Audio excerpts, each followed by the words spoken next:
Hello बच्चों, आप सभी का हमारे चैनल यूएस वर्चुअल कैंपस पर बहुत बहुत स्वागत है।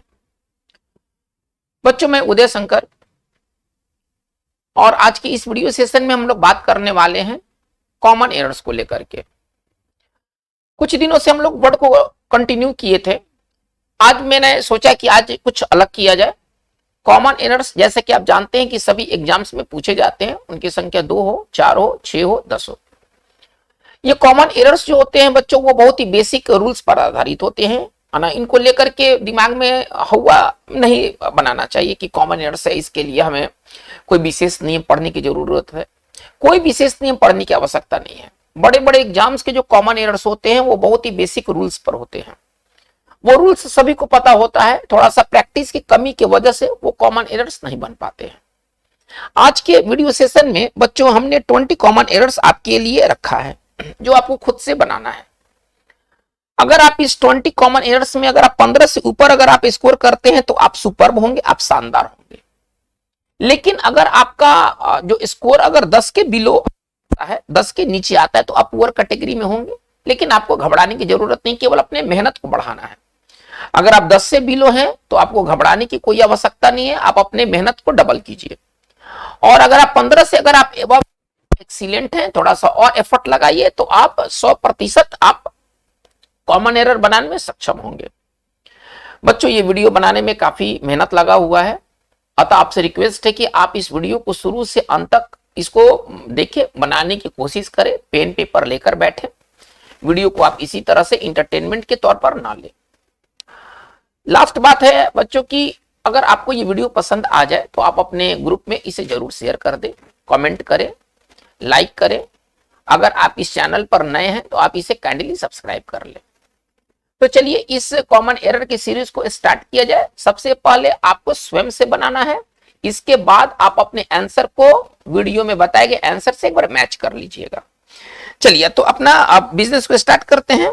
हमारा जो फर्स्ट कॉमन एरर इसमें क्या कहता है, कह रहा है क्या, आई थिंक, कह रहा है कि I think it is a great idea and should be put in practice. एक बार बात को फिर से, I think it is a great idea and should be put in practice. इसमें कौन सा भाग गलत है, आपको गलत भाग चुनना है। तो बच्चों इसका जो आंसर होना चाहिए, क्या आपने उसको पा लिया है? अगर आप पा लिए हैं तो इसका राइट आंसर डी होना चाहिए। ये डी में क्या गलत है, इस डी पार्ट में क्या एरर है, थोड़ा सा इसको देख लेते हैं। देखिए, एक फ्रेज होता है ना, फ्रेज क्या है, पुट है ना, पुट इन प्रैक्टिस नहीं होता है। अगर आप किसी चीज को अगर आप लागू करते हैं तो उसके लिए जो फ्रेज होता है वो पुट इन प्रैक्टिस नहीं होता। पहले आप इसको ऐसे समझ लें, पुट इन प्रैक्टिस एक गलत फ्रेज है, ठीक है ना। क्या होना चाहिए, पुट इनटू प्रैक्टिस होना चाहिए। क्या होना चाहिए, पुट इनटू प्रैक्टिस होना चाहिए। इसका मतलब है कि हमारा जो राइट आंसर होना चाहिए वो इन के जगह पर इनटू होना चाहिए। अतः हमारा जो राइट आंसर होगा वो 1 का राइट आंसर क्या होगा, वो डी होगा। चलिए हम लोग सेकंड क्वेश्चन की ओर मूव करते हैं। कह रहे क्या, it would prefer renting A small flat. I would prefer renting A small flat rather than live with a host family। इसमें आपको एरर चूज करना है। बच्चों, बहुत ही बेसिक रूल्स पर ये सारे एरर्स है। आप ये मत देखिए कि कितना बड़ा ये सेंटेंस दिया हुआ है, आप केवल एरर चुनने पर अपना ध्यान लगाइए। बड़े बड़े जो सेंटेंस होते हैं जिसमें एरर पूछा जाता है, उनके एरर बहुत आसान होते हैं। सेंटेंस के लंबाई को नहीं देखना चाहिए। करे कि आई would prefer renting A small flat rather than live with A host family. बच्चों, इसमें जो कॉमन एरर है वो पार्ट बी में है ना, 2 का पार्ट बी है ना। 2 का जो राइट आंसर होगा वो बी होगा। क्यों गलत है, देखिए, अगर आप फ्यूचर के लिए अगर आप प्रीफर का इस्तेमाल करते हैं, यदि कोई क्रिया फ्यूचर में होना है, देखिए थोड़ा सा यहां को समझना होगा। प्रीफर के बाद हम बिफोर का भी इस्तेमाल करते हैं, प्रीफर के बाद बिफोर का भी इस्तेमाल होता है, और प्रीफर के बाद ठीक है ना, V1 का भी इस्तेमाल होता है। थोड़ा सा इस बात को समझा जाए, ठीक है। लेकिन अब ये चीज है कि वो क्रिया कैसी है। यदि पास्ट क्रिया अगर है, यदि क्रिया कोई पास्ट है तो उसके लिए V4, और क्रिया यदि फ्यूचर में अगर होने वाला है तो उसके लिए V1। पहले आप इस बात को पहले समझिए कि आप प्रीफर का इस्तेमाल किस वे में करने जा रहे हैं। अच्छा, दूसरा बात है कि वुड प्रीफर आप ऐसा समझिए, वुड प्रीफर के साथ ऑलवेज और ऑलवेज V1 है ना, वुड प्रीफर के साथ ऑलवेज और ऑलवेज V1। तो हमारा सेंटेंस किस प्रकार होना चाहिए, I would prefer to rent a small flat rather than live with a host family। यानी कि जहां पर आपको रेंटिंग आपको ये नजर आ रहा है, वहां पर क्या होना चाहिए, वहां पर टू रेंट होना चाहिए, वहां पर क्या होना चाहिए, टू रेंट होना चाहिए। तो बच्चों हमारा क्या राइट आंसर है, हमारा सेकंड का राइट आंसर जो होगा वो बी होगा। चलिए आगे आते हैं। करेक्ट है, even you know what the matter is. Correct है, एक बार फिर से, even you know what the matter is you should still see a doctor. एक बार बात को फिर से समझा जाए। कह रहा है क्या, even you know what the matter is you should still see a doctor. अब इसमें हमें एरर पार्ट पकड़ना है। देखिए बच्चों, इसका जो राइट आंसर होना चाहिए वो 3 का राइट आंसर ए होना चाहिए। अब आपका प्रश्न होगा कि ए क्यों गलत है। देखिए यहां पर क्या है ना कि 2 क्लॉज है, एक है you know what the matter is, एक पूरा क्लॉज है क्या है, you know what the matter is. दूसरा क्लॉज क्या है, यू शुड स्टिल है ना सी ए डॉक्टर, दूसरा क्लॉज ये है। तो 2 क्लॉज को जोड़ने के लिए है ना, 2 क्लॉज को जोड़ने के लिए हमें किसकी आवश्यकता पड़ती है, 2 क्लॉज को जोड़ते हैं हम कंजंक्शन के मदद से। 2 क्लॉज को हम कनेक्ट करते हैं कंजंक्शन के मदद से। इवन क्या है, थोड़ा सा यहां जो इवन जो यूज हुआ है, इवन क्या है, इवन जो है एक एडवर्ब है, इवन जो है एडवर्ब है, ये कंजंक्शन नहीं है। तो आपको जरूरत किस बात का है, आपको कंजंक्शन की जरूरत है इस बात को जोड़ने के लिए। तो इवन के जगह पर हमको क्या यूज करना चाहिए, इवन इफ। ठीक है ना, इवन इफ जो है होगा वो सॉरी इवन इफ जो होगा वो कंजंक्शन होगा। इवन इफ क्या होगा, इवन इफ एक कंजंक्शन की तरह इस्तेमाल किया जाने वाला वर्ड है। चलिए, यानी कि जहां पर आप इवन का इस्तेमाल किए हैं वहां पर क्या होना चाहिए, इवन का यूज गलत है और यहां पर होना चाहिए इवन इफ होना चाहिए। यहां पर क्या होना चाहिए, इवन इफ होना चाहिए। अतः हमारा राइट आंसर क्या होगा, 3 का राइट आंसर जो होगा हमारा ए होगा। आते नंबर 4 में। करे क्या, how can we deter our leaders to use the atomic bomb. एक बार बात को पुनः देखा जाए, इसको क्या कर रहा है, how can we deter our leaders to use the atomic bomb. यानी कि अपने लीडर को एटॉमिक बॉम्ब यूज करने से कैसे रोका जाए। ठीक है, बहुत ये बेसिक ये कॉमन एरर है बच्चों। पहले इसका जो आंसर पहले जान लीजिए, अगर आपने बना लिया है तो इसका जो राइट आंसर होना चाहिए वो होना चाहिए 4 का आंसर क्या होना चाहिए, आपने कर लिया क्या, तो 4 का आंसर बी होना चाहिए। वो बी क्यों होना चाहिए, थोड़ा सा इस चीज को पहले समझ लिया जाए। ठीक है, देखिए डिटर का मतलब क्या होता है, रोकना, कुछ करने से किसी को रोकना। और डिटर के बाद प्रीपोजिशन फ्रॉम आता है, डिटर के बाद जो आने वाला जो प्रीपोजिशन है वो फ्रॉम होता है। तो हमारा सेंटेंस कैसा होना चाहिए, how can we deter our leaders from, यहां पर फ्रॉम आएगा, टू के जगह पर क्या आएगा, फ्रॉम आएगा। अब फ्रॉम के बाद अब यहां देखिए ये जो वर्ब है वो यूज है, वर्ब जो है वो यूज है। अब यहां पर फ्रॉम के बाद जो यूज है वो यूजिंग में बदल जाएगा, नहीं हमें यूजिंग करना पड़ेगा, जिरन फॉर्म करना पड़ेगा। यानी कि हमारा करेक्शन पूरा कैसे बनेगा, माना पूरा करेक्शन कैसे होगा, how can we deter our leaders, to के जगह पर यहां हमको क्या करना होगा, फ्रॉम करना होगा। यूज के जगह पर क्या करना होगा, यूजिंग करना होगा। तो ये पूरा का पूरा जो मामला है ये बी सेक्शन में आता है। अतः हमारा जो 4 का राइट आंसर बी होगा। आते नंबर 5 में। करे क्या, you have to make a difference. ठीक है ना, you have to make a difference ना between women who have to work and women who choose to work. बहुत इंपॉर्टेंट ये कॉमन एरर है बच्चों। आप पहले इसे खुद से हल करने की कोशिश करें, देखिए कि कॉमन एरर कहां पर यहां पर कहां पर लाई करता है, कहां पर स्थित है। एक बार सेंटेंस को फिर से देखा जाए, यू हैव टू मेक है ना a difference between women who have to work and women who choose to work. बच्चों इसका जो राइट आंसर होना चाहिए वो 4 का राइट आंसर ए होना चाहिए।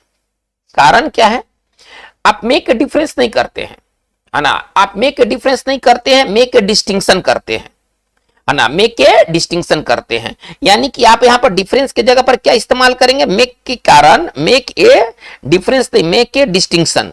ठीक है ना। आप अंतर के लिए यहां पर वर्ड बदल जाएगा, डिफरेंस का भी मतलब अंतर है और डिस्टिंक्शन का भी मतलब अंतर है, लेकिन मेक ए डिस्टिंक्शन का यहां पर प्रयोग होना चाहिए। अतः हमारा जो 5 का राइट आंसर, सॉरी 4 की मैं बात कर रहा हूं, 5 का राइट आंसर क्या होगा, वो ए होगा, है ना। यहां पर जो डिफरेंस आपको दिखाई दे रहा है, यहां पर आप डिस्टिंक्शन कर दीजिए। चलिए हम लोग बात को आगे लेके चलते हैं। नंबर 6 में क्या कर रहा है, I am studying for a master degree in fuel science. मैं फ्यूल साइंस में मास्टर डिग्री कर रहा हूं, मतलब इसका मूल भाव ये है। एक बार इसको फिर से सुना जाए, I am studying for a master degree in fuel science. देखिए बच्चों, बहुत ही बेसिक ये कॉमन एरर है और हमारा आंख वहां तक जा नहीं पाता है ना। बहुत बेसिक कॉमन एरर है, जब आप इसको जानेंगे तो आपको बहुत आश्चर्य होगा कि ऐसा भी कॉमन एरर होता है। पहले तो ये समझ लिया जाए कि इसका जो 6 का राइट आंसर होगा वो सी होगा। ऐसा क्यों, क्योंकि मास्टर्स डिग्री होना चाहिए। देखिए यहां पर मास्टर डिग्री नहीं होता है, यहां पर मास्टर्स डिग्री होता है। हम लोग मास्टर डिग्री कहते हैं, मास्टर्स डिग्री होता है। इसी तरह से बैचलर डिग्री नहीं होता है, बैचलर्स डिग्री होता है, ठीक है ना। आप ऐसे समझिए, ये बैचलर्स डिग्री होता है, मास्टर्स डिग्री होता है। यहां पर पोस्टऑफिस की जरूरत है, अतः हमारा जो राइट आंसर होना चाहिए वो सी होना चाहिए। चलिए हम लोग आगे बढ़ते हैं। कह रहा है क्या, the increase in the number of deaths of cancer is causing concern. एक बार बात को पुनः सुना जाए। Correct, the increase in the number of deaths of cancer is causing concern, यानी कि कैंसर से जो मौतें हो रही हैं उनकी संख्या चिंता पैदा कर रहा है। कैंसर से जो मौतें हो रही हैं उनकी संख्या चिंता पैदा कर रहा है।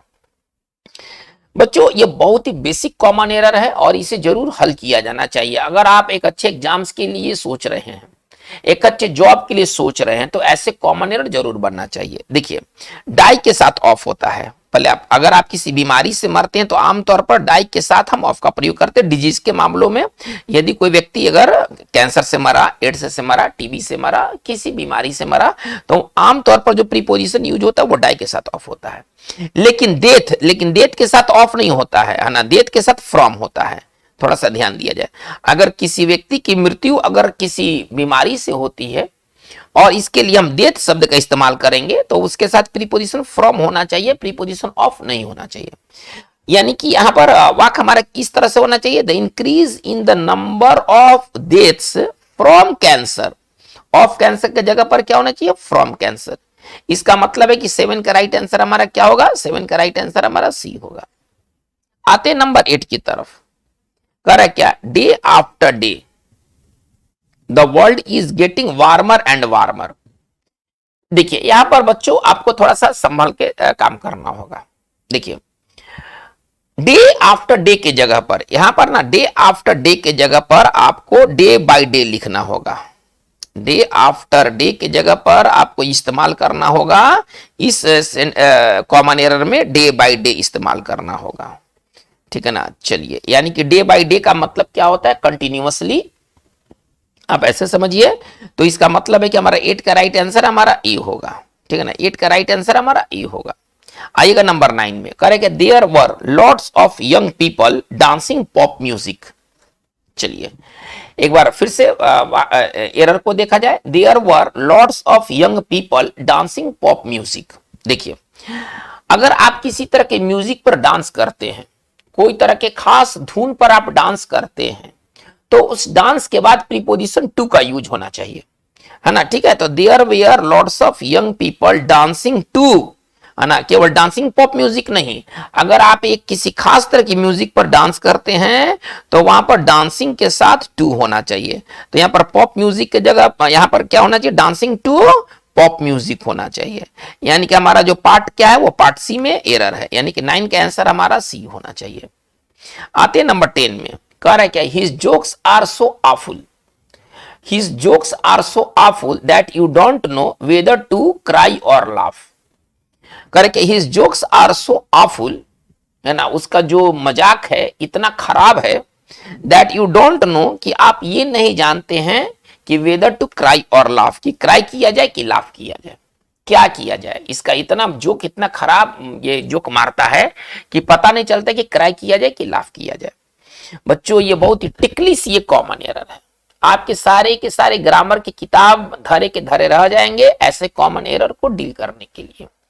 देखिए फ्रेज क्या होता है, फ्रेज को समझिए, है ना। टू लाफ और क्राई होता है हंसे की रोए। क्या आप हिंदी में कैसे बोलते हैं, रोए की हंसे ऐसे बोलते हैं, कि हंसे की रोए ऐसे बोलते हैं, पता नहीं हंसे की रोए स्थिति ऐसा हो गया है। हंसे की रोए ये होना चाहिए, ये नहीं होना चाहिए कि रोए की हंसे, ये नहीं होना चाहिए।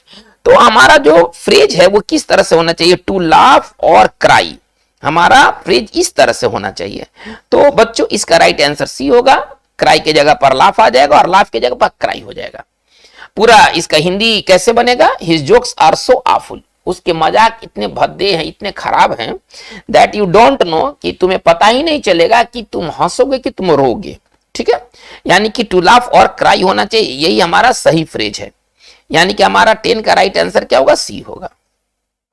आते हैं नंबर 11 में, करे क्या, through rationalization they were able to cut down the cost of production. ठीक है, they were cut down the cost of production. देखिए बच्चों ये बहुत इंपॉर्टेंट ये कॉमन एरर है, और इस तरह के कॉमन एरर आपको लगभग सभी एग्जाम्स में देखने को मिलेगा। पहले तो ये पहले माइंड मेकअप कर लीजिए कि अब बहुत चीज आसान नहीं होने वाला है, तो क्वेश्चंस अब थोड़ा सा अपर ग्रेड के होंगे, तो आपको उसके लिए तैयारी भी उसी अनुरूप होना चाहिए।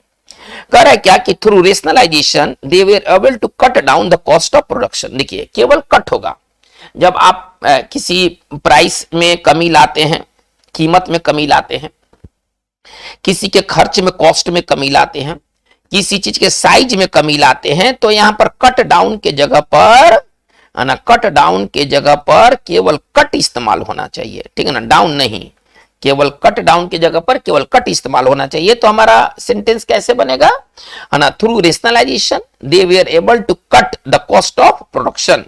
इसका मतलब है कि हमारा 11 का राइट आंसर जो होगा वो बी होगा। आइएगा नंबर का रखे, if only I don't have to work tonight. चलिए एक बहुत ही बेसिक ये कॉमन एरर है, करे क्या, if only I don't have to work tonight. इसका हिंदी क्या होगा, काश। इफ ओनली का मतलब काश, है ना, काश आज मुझे काम, आज रात को मुझे काम नहीं करना पड़ता, भाव इसका ये है। Correct, if only I don't have to work tonight. बच्चों इसमें जो गलत है, ये देखिए ये बात हाइपोथेटिकल बात है, काश में पक्षी होता, काश में प्रधानमंत्री होता। तो हाइपोथेटिकल जितने भी सेंटेंस होते हैं, पहले आप इस चीज को समझ लिया जाए, जितने भी हाइपोथेटिकल सेंटेंस होते हैं जिसमें आप कल्पना करते हैं किसी चीज को लेकर के, ठीक है ना, तो उसमें वर्ब क्या होता है, V2 अवस्था में होता है। वर्ब जो होता है ना वो क्या होता है, वो V2 होता है। पहले आप इसको ऐसे समझ लें। तो हमारा सेंटेंस कैसे होना चाहिए था, if only I didn't have. I don't have के जगह पर क्या होना चाहिए, डोंट हैव, यहां पर गलत है, डोंट हैव यहां पर गलत है, होना क्या चाहिए, डिडंट हैव होना चाहिए। ठीक है, डिडंट हैव होना चाहिए, यानी हमारा 12 का जो राइट आंसर होगा वो बी होगा।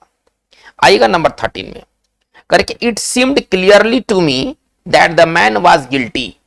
मुझे साफ दिखाई दे रहा था कि जो मैन था वो दोषी था, जो आदमी था वो दोषी था। ये मुझे साफ दिखाई दे रहा था कि जो आदमी था वो दोषी था। बच्चों इसमें जो राइट आंसर होना चाहिए वो 13 का बी होना चाहिए, है ना। सीम, देखिए सीम एक क्या है ना, यहां से पहले आप समझिए, सीम एक लिंकिंग वर्ब है ना, इसको लिंकिंग वर्ब या कॉपुलर वर्ब भी कहा जाता है। ठीक है ना, ये लिंकिंग वर्ब है या आप इसको कॉपुलर वर्ब भी कह सकते हैं। ठीक है, और इस तरह के और भी कई कॉपुलर वर्ब है, सीम के अलावा और भी कई कॉपुलर वर्ब है, जो कि आगे के अभी वीडियो में इसको हम लेकर आएंगे। तो लिंकिंग वर्ब के बाद, ठीक है ना, एडजेक्टिव का इस्तेमाल होता है, एडवर्ब का नहीं, थोड़ा ध्यान दिया जाए।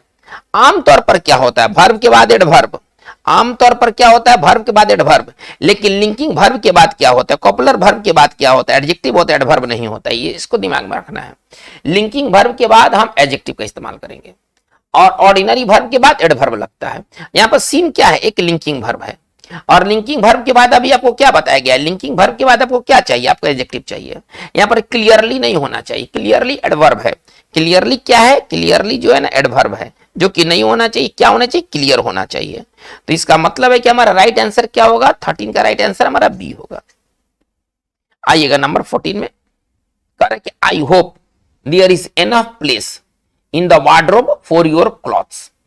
एक बार बात को फिर से देखा जाए, ये डी है। चलिए करें क्या, I hope there is enough place in the wardrobe for your, for all your clothes. बच्चों इसका जो राइट आंसर है पहले आप स्वयं से पहले इसको टैकल करने की कोशिश कीजिए, 2-4 सेकंड लीजिए आप। Correct, I hope there is enough place in the wardrobe for all your clothes.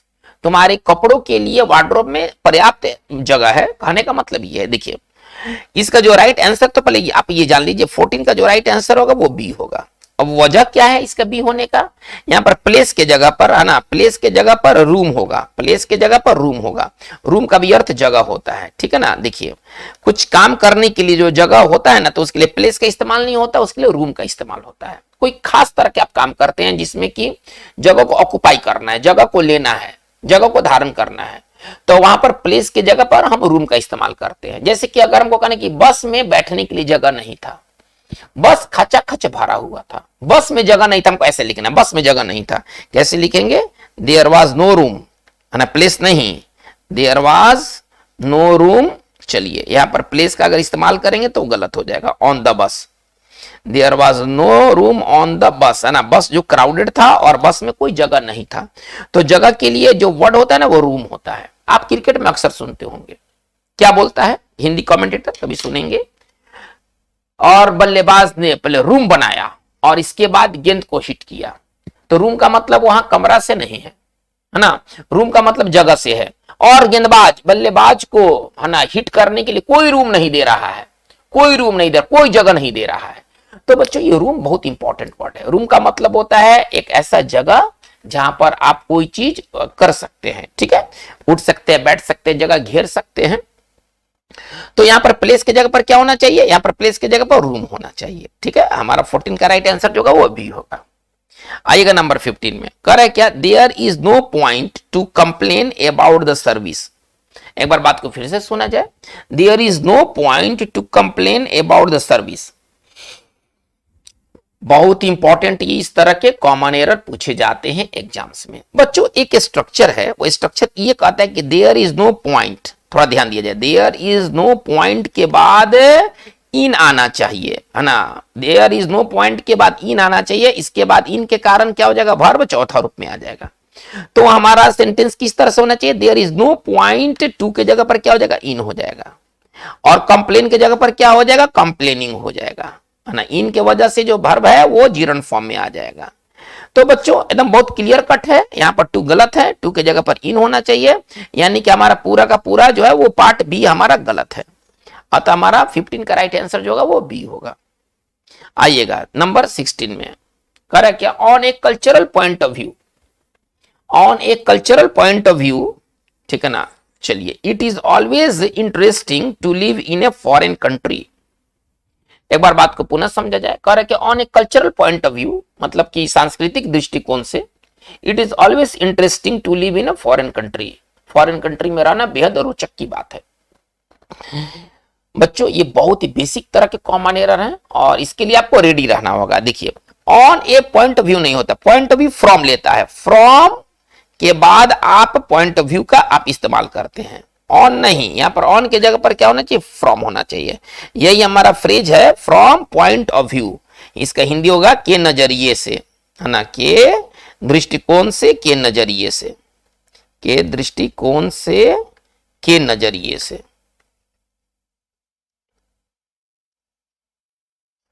चलिए तो बच्चों यहां पर क्या होना चाहिए, ऑन की जगह पर फ्रॉम होना चाहिए, ठीक है। जैसे कि अगर हमको कहना है कि from my point of view, मेरे नजरिए से, ठीक है ना, तो इस तरह की बातें अक्सर स्पोकन में बोलना होता है। तो यहां पर ऑन की जगह पर फ्रॉम होना चाहिए, यानी कि हमारा 16 का राइट आंसर क्या हो जाएगा, 16 का राइट आंसर हमारा ए हो जाएगा। आइएगा 17 में, correct, the history of the town, है ना, dates back to the middle age. एक बार बात को पुनः सुना जाए, कह रहा है क्या कि the history of the town, जो शहर का इतिहास है, dates back to the middle age. देखिए बच्चों इसमें बहुत ही बेसिक एरर है। बेसिक एरर क्या कहता है कि जब हमें युग कहना, मध्यकालीन युग, जब हमें मध्यकालीन युग कहना है, ठीक है, तो मध्यकालीन युग कहने के लिए अगर हम मिडिल एज लिखते हैं तो ये गलत है। अगर हम मिडिल एज लिखते तो ये गलत है। क्या होना चाहिए, मिडिल एजेस होना चाहिए। युग लिखना है तो एज नहीं होता, एजेस होता है। थोड़ा सा इस बात को समझा जाए, एज नहीं होता, एजेस होता है। तो इसका मतलब है कि हमारा 17 का राइट आंसर हमारा क्या बनेगा, 17 का राइट आंसर हमारा सी होगा। आइएगा 18 में, करके after a while he stopped running and lie down on the ground. थोड़ी देर के लिए वो रुका और जाकर के ग्राउंड पर सो गया। देखिए ये बहुत ही बेसिक कॉमन एरर है और इस तरह का कॉमन एरर जरूर बनना चाहिए। एक बार फिर से देखा जाए, आफ्टर ए वाइल, थोड़े समय के बाद, ही स्टॉप्ड रनिंग, रनिंग करना बंद कर दिया, and lie down on the ground, और ग्राउंड पर जाकर लेट गया। देखिए बच्चों, ये लाई का मतलब होता है एक झूठ बोलना, लाई का मतलब होता है झूठ बोलना। तो यहां पर जो लाई है ना वो झूठ बोलने वाला दे दिया है, यहां पर जो लाई है वो झूठ बोलने वाला दे दिया है। लाई का एक अर्थ होता है झूठ बोलना, और यहाँ पर सोने का सेंस निकल रहा है ना कि वो क्या है कि वो ग्राउंड पर जाकर के सो गया। तो यहाँ पर ले डाउन होना चाहिए, है ना। पास्ट टेंस में अगर आते हैं तो ले डाउन होना चाहिए। ले डाउन का मतलब होता है सोना, है ना। लाई डाउन नहीं होना चाहिए, ले डाउन होना चाहिए। तो ले डाउन का मतलब सोया हुआ। चलिए यहाँ पर आपको पास्ट टेंस की जरूरत है। तो कहने का तात्पर्य क्या है कि यहां पर होना चाहिए आपका ले डाउन होना चाहिए, यानी कि 18 का राइट आंसर क्या होगा, सी होगा। आइए नंबर 19 में करे क्या, may I remind you that the cassette recorder is still in guarantee. एक बार बात को फिर से समझिए, मे आई रिमाइंड यू, क्या मैं आपको याद दिला सकती हूं, दैट द कैसेट रिकॉर्डर, की जो कैसेट रिकॉर्डर है, इज स्टिल इन गारंटी, वो अभी गारंटी में है। देखिए कोई चीज इन गारंटी नहीं होता है, पहले आप इस चीज को समझ लिया जाए। गारंटी में हम लोग कहते हैं कि ये चीज गारंटी में है, वो चीज गारंटी में है, इन गारंटी नहीं होता है। क्या होता है, अंडर गारंटी होता है। क्या होता है, अंडर गारंटी होता है। इसका मतलब है कि इन गारंटी के, इनमें इन हटा करके आपको क्या देना है, आपको अंडर देना है। इन हटा करके आपको अंडर देना है, यानी कि हमारा 19 का राइट आंसर क्या होगा, सी होगा। आइएगा नंबर 20 में करेंगे, a lot of women feel guilty, है ना, to leave their children alone or with another person. Guilty about, यहां पर यहाँ टू नहीं होना चाहिए, यहाँ पर अबाउट होना चाहिए। अबाउट के बाद अब वर्ब आया है लीव, तो क्या हो जाएगा, लिविंग हो जाएगा। क्या हो जाएगा, लिविंग हो जाएगा। इसका मतलब है कि हमारा 20 का राइट आंसर क्या होगा, हमारा बी होना चाहिए। क्या गलत है इसमें, है ना, गिल्टी के बाद अबाउट होना चाहिए। बच्चों आज के वीडियो सेशन में टोटल ये 20 कॉमन एरर को डिस्क्राइब किया गया। आपका क्या स्कोर है, आप इसे कमेंट बॉक्स में जरूर डालिएगा, ताकि हमें पता चले कि हमारे स्टूडेंट क्या कर रहे हैं। आज की बात बस इतना ही। Thank you very much.